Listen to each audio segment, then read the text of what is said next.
First one is homunculus, and it's basically like listing what parts of the body pertain to what. So this one is showing the motor region, and then this one is showing the sensory region. So you've got like lips, face, nose, all that. So that's the homunculus. Your cortex regions, like what's motor versus sensory. So like for example here, you've got sensory interpretation versus primary visual interpretation. Here's your higher level. So it's basically all the regions of the cerebrum, similar to what you have in the textbook. Okay, for corpus callosum is this. Your fornix is this strip right there.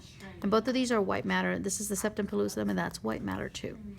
Your basonuclei, you can't see a lot of it, but if you look through here, this is the basonuclei. And so a lot of times you get confused because this is the diencephalon, that's where you have the thalamus. So the basonuclei is actually beyond that. It's part of the cerebrum. So you could see the caudate body. That's basically what you can see. And so since this is the caudate, here's the head and the body and the tail at the bottom. Lentiform and amygdala are not very visible here, so you wouldn't see them. Optic nerve, you have the optic nerve coming out through here, and then you have your optic chiasma. Your optic tract is where the optic chiasma leads, and in this model, you really can't see too much of it, but here's a little bit of the tract. And then that tract is going to lead to your lateral geniculate, which is this little thing right there. Okay, so this is part of your thalamus, okay, your lateral geniculate.